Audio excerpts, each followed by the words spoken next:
मुख्यमंत्री कहते हैं कि जो जितने पुराने मुद्दे हैं इनको सब साफ किया जाए, तो क्या आपको लगता है कि राजस्व विभाग और प्रशासन की लापरवाही से ये हत्या हुई है? और वो भी गिरफ्तार हो गए मौके पे। देखिए, सबसे पहली बात आपने कहा है यादव ने यादव की हत्या कर जी घटी अखिलेश यादव टूट करते हैं, टूट करने के बाद अभी तक खामोश क्यों बैठे हैं? यादव को मार दिया इसलिए क्या? लोग रहेंगे तो हमारे समाज का कोई नया नेता वहाँ पैदा नहीं होता। रक्षाबंधन पे अपनी सगी बहन से रक्षाबंधन बंधवाऊँ या ना बंधवाऊँ, लेकिन उन बहनों से मैं मिलने जरूर जाऊँगा। मैं तो नमस्कार। जौनपुर में अनुराग यादव कांड आपने सुना होगा। तलवार से यादव ने तलवार को मौत के घाट उतार दिया। उसी बीच लगभग आज 11-12 दिन हो गया।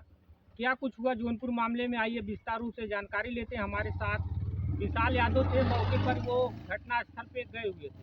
भैया, हमारे चैनल में आपको बहुत बहुत स्वागत है। आपको और आपके चैनल के सभी दर्शकों को मेरा सादर प्रणाम और बहुत बहुत धन्यवाद आपका कि आप एक ऐसे मुद्दे को लेकर के लोगों के बीच में जा रहे हैं जो समाज में एक नई चेतना और एक क्रांतिकारी काम करने का काम कर रहे हैं कि किसी भी घटना को इतना उजागर कर दें और ऐसी कार्रवाई हो कि आने वाला जो वक्त हो वो किसी भी परिस्थिति में ऐसी दुर्दांत घटना फिर कभी समाज के साथ ना हो। हमारे समाज के किसी भी बंदे के साथ ऐसा नहीं होना चाहिए। जब ये जौनपुर की घटना, देखिए, अखिलेश जी ने हमेशा समाज की राजनीति की जी। है और डिवाइड एंड रूल ये हमेशा उनका रहा है। समाज में कोई नया नेता ना जन्म ले, कोई जी। नया नेता पैदा ना हो, जी। इसलिए अपने परिवारवाद को बढ़ाने का काम कर रहे हैं। जी। नहीं तो सफाई से आके यहाँ उनके परिवार को राजनीति करने की क्या जरूरत थी। जी। आजमगढ़ हमेशा वीरों की धरती रही है, क्रांतिकारी धरती रही है। यहाँ तमाम तरह के चंजीत यादव, राम नरेश यादव जी जैसे बड़े बड़े दिग्गज नेता पैदा हुए हैं। जी। और मुझे नहीं लगता कि यहाँ किसी दूसरे जिलों से आकर के किसी दूसरे परिवार को आकर के यहाँ राजनीति करनी चाहिए। और ये तो यादवों की राजनीति को खत्म करने का एक सीधा सा प्रोपेगेंडा है कि यादव यहाँ ना हमारे परिवार से वहाँ जब, लेकिन इस चीज़ को याद रखना पड़ेगा, हमारा समाज इतना कमजोर नहीं है। ये चीज़ ये बताइए, बताया जा रहा है कि अनुराग यादव का जो मामला जमीन का चल रहा था 40 सालों से चल रहा था और उत्तर प्रदेश, बिल्कुल, आप देखेंगे मैं अपनी इन बातों को पहले भी कह चुका हूँ कि वहाँ प्रशासन ने लापरवाही बरती है। वहाँ का एसएचओ, वहाँ का एसडीएम, वहाँ का लेखपाल और कानून गो, ये सारे के सारे लोग जिम्मेदार हैं। और अगर सुशासन की बात अगर होती है तो सबसे पहली कड़ी कार्रवाई करने का अगर काम करे तो अधिकारियों पे करे कि अधिकारियों की हीला हवाली से। इसके पहले आप देखेंगे एक बहुत चर्चित कांड रहा प्रेमचंद यादव कांड, वहाँ देवरिया का, उसमें भी बहुत सारी चीजें हुई। तो ऐसी तमाम चीजें जो सामने आ रही हैं उसका कहीं ना कहीं जिम्मेदार प्रशासन है। तो जितना कड़ी कार्रवाई माननीय मुख्यमंत्री जी अपराधियों पे कर रहे हैं, माफियाओं पे कर रहे हैं, उससे कहीं कड़ी कार्रवाई करने की आवश्यकता प्रशासन पर भी है, ताकि किसी निर्दोष को और किसी ऐसे भी व्यक्ति को के साथ गलत ना हो जो निर्दोष हो। अच्छा, ये चीज़ ये बताया जा रहा है कि 40 सालों साथ हो, तो ये जो है कि जैसे प्रशासन है और जो है कि राजस्व विभाग के जो जितने लोग थे, इस पर जो कि संज्ञान ना लेते हुए इस मामले में जब इनकी जांच चली जाती है तो सुनने में आया कि सस्पेंड हो गए हैं। तो और ये यादव की हत्या कर दिए। तो जो जो हत्या किए हैं उनके बेटे जो है कि एक दरोगा होते हुए जो है कि फ़ोन पर जितने लोग 5-6 लोग उसमें सम्मिलित हैं, जो है कि फ़ोन पे बोलते हैं और बात करते हैं, तो क्या दरोगा होने के नाते वो उनको एक दबंगई है कि या पुलिस के नाते होने के कारण से ये हत्या करवाया गया है? क्या उनको ये बात की पता नहीं थी कि प्रशासन में मैं हूँ और जो है कि इस तरीके से चोर को पकड़ा जाता है, मोबाइल के जो है कि द्वारा पकड़ा जाता है, तो फ़ोन के द्वारा वो बात करते हुए थे और जो है कि 6 लोगों की मोबाइल जो है नंबर जो है कि उस तरीके से पकड़ा गया कि इतने नंबर से जो है कि इन्होंने बात करते थे और दरोगा होने के सबसे बड़ी सवाल तो यही है। देखिए, ये हमारे समाज की बहुत ही दुर्भाग्यपूर्ण बात है कि आज पूरे उत्तर प्रदेश में यादवों की हत्याएं बहुत जोर शोर से हो रही हैं और यादव बहुत ही अपने आप को असहज, असुरक्षित महसूस कर रहा है। और आपने कहा कि यादव ने यादव की हत्या कर, देखिए अपराधी की कोई जात नहीं है। अपराधी तो किसी धर्म, किसी समाज, किसी भी जाति से का हो सकता है। तो दूसरी चीज है कि जो भी हुआ बहुत गलत हुआ। और उसका भाई दरोगा, जो राजेश यादव उसका भाई एसआई था, उनका लड़के थे वो नहीं, जिसने हत्या की, जिसने गर्दन काटा मेरे भाई अनुराग यादव का, उसका बड़ा भाई था जो लखनऊ में पोस्टर था, कहीं न कहीं उसकी संलिप्तता पूर्ण रूप से है जी। और उसी के सह पे ये हुआ जाँच है। में दोषी पाए गए इसीलिए गिरफ्तार हुए। बिल्कुल, बिल्कुल। देखिए उसी के सह पे ये घटना हुई, इतनी बड़ी घटना होनी नहीं चाहिए थी। जी, और दूसरी दूसरी चीज़ मैं एक चीज़ कहूँगा कि मैं जब वहाँ गया तो वहाँ के लोगों ने बताया जी, कि एक एसआई थे जिन्होंने कहा अरे ये तो यादव हैं। जी, जब तक खून नहीं बह जाएगा तब तक ये लोग मानने वाले नहीं जी, हैं। एसआई महोदय, मैं आपसे कहना चाहूँगा कि आप भूल रहे हैं, जी, यादवों का खून हमेशा देश के लिए बहा है। जी, सजांगला की लड़ाई हो, कारगिल का युद्ध हो, ऐसी कोई लड़ाई नहीं है जिसमें यादवों का खून जहाँ सम्मिलित ना हुआ हो। तो यादवों का जो खून है ना, वो बहुत स्वाभिमानी है और सबसे पहले उस दरोगा को भी सस्पेंड करने का काम करें। जी। अब आइए दूसरे मुद्दे पर आते हैं। जिस तरीके से लोगों की हत्या हो रही, उसी तरीके से जो बात दबी रहती है, उस बात को उजागर करने के लिए पत्रकार एक जनता के सामने, सरकार के सामने, प्रशासन के सामने लाते हैं। तो पत्रकार की हत्या लगातार हो रही, इस पे आपकी क्या राय है? देखिए, मैं तो हमेशा कहता हूँ कि मीडिया तो चौथा स्तंभ है जी, और जब मीडिया सहज सुरक्षित रहेगा तो हमारा संविधान, हमारा लोकतंत्र हमेशा खतरे में रहेगा। जी, और एक प्रतिबिंब है हमारे लोकतंत्र की मीडिया। जी, मैं तो पूर्ण रूप से अपने सभी मीडिया कर्मियों भाइयों का सहृदय धन्यवाद देता हूँ कि आप लोग अपनी जान को जोखिम में डाल करके हर मुद्दे को बिना किसी भेदभाव के आप जी। सबको जो है सबको फैसला सबके हक में फैसला हो, इसलिए आप लोग कड़ी मेहनत करते हैं, तपस्या करते हैं। तो मैं तो सहृदय आप लोगों को धन्यवाद दूंगा और सरकार से मांग करता हूँ कि अगर किसी पत्रकार बंधु के साथ ऐसी कोई घटना होती है, उसको संज्ञान में लेते हुए उनके खिलाफ कड़ी कार्रवाई की जाए, जो पत्रकार बंधुओं को इस तरह से टारगेट करते हैं। सुनने में आया 11 तारीख को आप फिर पहुंचने वाले हैं अनुराग यादव के घर पे। जी बिल्कुल, मैं और मेरे भाई हैं गगन यादव जी, और हमारे इस ज़िले के एक मेरे शेर भाई हैं जी, भूअर यादव।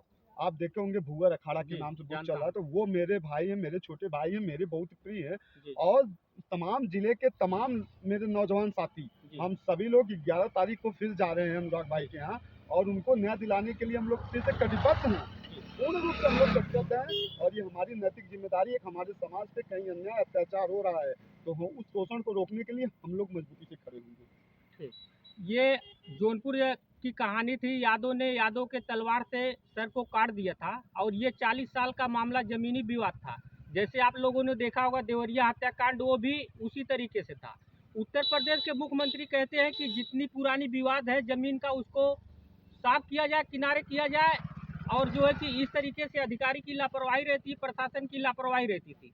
उसमें भी जो है कि नेपाल से लेके प्रशासन तक कितने लोग जो है कि सस्पेंड हुए और जौनपुर में भी सस्पेंड हो गए। सुनने में आया नेपाल भी सस्पेंड हुए हैं। लेखपाल कानूनों को हाँ, तुरंत सस्पेंड सस्पेंड हुए, कर दिया गया था, सस्पेंड हुए हैं। लेकिन देखिए केवल सस्पेंड करने से काम नहीं चलेगा। जी, अनुराग यादव तो अब वापस हम वो लोगों के वापस बीच आएगा नहीं नहीं। है, तो अगर कोई दोषी है तो उसके खिलाफ भी मुकदमा दर्ज करके उसे जेल भेजने का काम 5 किया बहन जाए। का एकलौता भाई था। सबसे बड़ा सवाल ये अब ये है। अब देखेंगे मेरा हाँ, हाँ, मेरा हाँ, हाँ, आधार है। हाँ, देख रहा हूँ। देखिए मैं जिस समाज से आता हूँ, मेरे लिए मेरा समाज ही सर्वोपरि है जी, और यह बहुत ही निर्मम हत्या हुई है। मैं तो इतना कह सकता हूँ कि उन उन बहनों के लिए मेरे पास संवेदना है और अश्रु हैं, लेकिन उन बहनों को मैं वादा तो नहीं करूँगा लेकिन वचन दूँगा जी, कि उन बहनों की लड़ाई को उनका ये भाई कमज़ोर नहीं पड़ने देगा, किसी भी कीमत पे। और पूरी मजबूती के साथ सिर्फ आज नहीं, हमेशा मैं खड़ा रहूँगा और समय-समय पर मैं उस घर पे जा कर के उन बहनों के साथ खड़ा होने का भी काम करूँगा। ठीक। अनुराग 5 भाइयों में इकलौता भाई, 5 बहनों में इकलौता भाई था। जब वो बरस करने के लिए घर से बाहर निकलता है तो उसका जो है कि तलवार से रेत कर जान चली जाती है। मौके पर 5 मिनट बाद प्रधान को जब पता लगता है, प्रधान मौके पर पहुंचते हैं। जब पहुंचते हैं तो घटना को सच देखते हैं और उनकी माँ गर्दन को लेकर के अपने गले में लेकर के रो रही थी। इसके बाद मौके पर प्रशासन पहुंची, तमाम समाज के लोग वहां पर पहुंचे। बाकी जो है कि उनके पिताजी का रहते थे करनाल में, वहाँ से अभी तक आने में उनको लेट हुआ। जब लेट हुआ तो जो है कि अपने ही तरीके से लेखपाल कार्य को जो है कि सस्पेंड हो जाते हैं। सस्पेंड होने के बाद इसी तरीके से घटना चलती रहती है। जब तक जो है कि राजस्व विभाग की टीम और जो है कि प्रशासन नहीं सुधरेगी, तब तक ये जो है कि हमारे किसान भाई खुश नहीं रहेंगे। क्या मैं गलत कर रहा हूँ या सही? नहीं नहीं, आप बिल्कुल सही कह रहे हैं। देखिए देवरिया में यही कांड हुआ था, राजस्व बिल्कुल विभाग का मामला था। बिल्कुल उत्तर पर जौनपुर में यही राजस्व विभाग का मामला था। अगर ये लोग साफ सुथरा अगर न्याय कर दिए होते तो आज भाई की जान नहीं जाती इस तरीके से। देखिए बिल्कुल वो ताइक्वांडो का एक नेशनल लेवल का खिलाड़ी था मेरा जी भाई। और उसकी आप देखेंगे, मैं तो उस पिता से मिला। जी देखिए राजनीति अपनी जगह हो सकती है, जी लेकिन समाज की लड़ाई अपनी जगह है। जी और इसको मैं राजनीतिक मुद्दा नहीं बनने दूंगा। जी ये मेरे समाज की लड़ाई है। जी लगातार मेरे समाज के साथ अभी देखेंगे सचिन यादव की हत्या हुई थी जी शराब सचिन में। यादव की हत्या हुई थी। देखिए मैं सोचता हूँ, क्या राजनीति आज समाज पे इतना हावी हो गया कि कोई बोलने तक को तैयार नहीं है। सही। समाजवादी पार्टी का कोई भी व्यक्ति अभी तक सचिन की लड़ाई में शामिल नहीं हुआ। इसमें तो एक प्रशासन खुद हत्या करवाई है दरोगा होने के नाते। या तो दबंगई उनकी जानिए, या तो जो कि मनगढ़ंत जानिए, या तो पट्टीदारी का मामला सोचिए। नहीं, देखिए प्रशासन की बात जहाँ तक है तो इसमें कुछ लोग इन्वॉल्व है, पूरा प्रशासन नहीं। और आप जानिए कि हमारे देश में लोकतंत्र आज भी बहुत वो प्रशासन की भी बात नहीं कर रहा हूँ। जैसे जो मौके पर ड्यूटी पे थे, जो अनुराग के जो हत्या करवाने वाले जो दरोगा, उनकी मैं बात कर रहा हूँ। बिल्कुल बिल्कुल। देखिए जो उसका भाई था, जो जिसने हत्या की अनुराग की, उसका जी भाई जो दरोगा था, मैं तो अब वो शुरू भी से गिरफ्तार है मौके पे। जी जी, मैं तो शुरू से कह रहा हूँ कि उसकी संलिप्तता है और उसी के साथ ऐसा हुआ है। जी समझ रहे हैं? और उसके खिलाफ कार्रवाई हुई है। मैं आदरणीय पुलिस अधीक्षक जौनपुर को तहे दिल से धन्यवाद देता हूँ और शुभकामना प्रेषित करता हूँ। और मुझे ये हर्ष हो रहा है और है कि आपने न्यायोचित काम किया है। जी देखिए अपराधी कोई भी हो, उसके खिलाफ कड़ी से कड़ी कार्रवाई होनी चाहिए, क्योंकि ये संदेश समाज में जाना चाहिए। कोई दूसरा किसी दूसरे अनुराग के साथ ऐसी घटना ना हो। ना हो।